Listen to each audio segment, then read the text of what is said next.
Comment être prêt pour l'enlèvement? C'est bien plus simple que vous ne le pensez. Tout ce que vous avez à faire, c'est de reconnaître Jésus-Christ comme votre sauveur.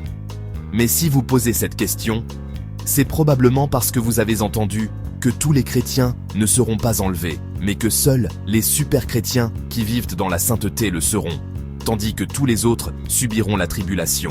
C'est faux, comme nous allons vous le montrer à partir des Écritures.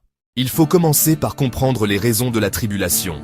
La tribulation est un temps de jugement de la terre et de châtiment pour Israël. La distinction entre Israël et l'Église est importante. L'Église est un organisme spirituel, dont les membres sont apparentés par leur naissance spirituelle, par la nouvelle naissance, Jean 3:3. Le peuple d'Israël, les Juifs, est apparenté par le sang. C'est une race à laquelle Dieu a fait des promesses spéciales dans l'Ancien Testament.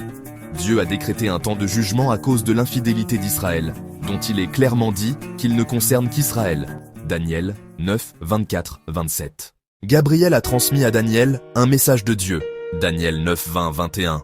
Le verset 24 dit « Ce sont 70 semaines qui ont été fixées pour ton peuple et pour ta ville sainte, pour faire cesser la révolte et mettre un terme au péché, pour expier la faute et amener la justice éternelle, pour marquer d'un sceau la vision et le prophète, et pour consacrer par onction le lieu très saint. » Dans ce message, Gabriel précise à Daniel que ce temps est pour son peuple, le peuple juif et la nation d'Israël. C'est pour eux que Dieu a fixé 70 semaines, littéralement 70 fois 7 en hébreu, soit 70 fois 7 ans, soit 490 années, dont 483, 69,7 ont été accomplis entre la fin de la captivité d'Israël à Babylone et l'exclusion du Messie, la crucifixion de Christ, ce qui laisse 7 années de jugement encore à venir, les 7 années de la tribulation.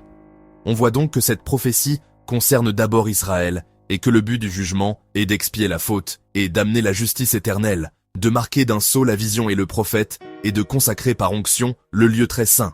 On peut aussi prouver par les Écritures que les chrétiens ne participeront pas à la tribulation, comme le montre l'étude de 1 Thessaloniciens 4, 13, 5, 9. Dans ce passage, Paul parle de l'enlèvement et du jour du Seigneur. 1 Thessaloniciens 5, 9 fait cette promesse aux chrétiens. En effet, Dieu ne nous a pas destinés à la colère, mais à la possession du salut par notre Seigneur, Jésus-Christ. Faites très attention à ce verset. Paul dit que Dieu ne nous a pas destinés à la colère, plus précisément celle du jour du Seigneur.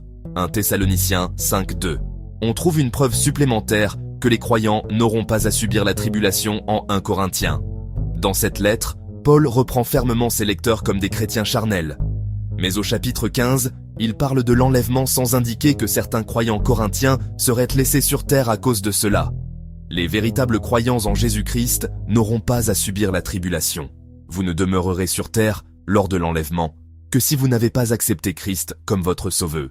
N'oubliez pas de vous abonner à la chaîne pour ne rien manquer.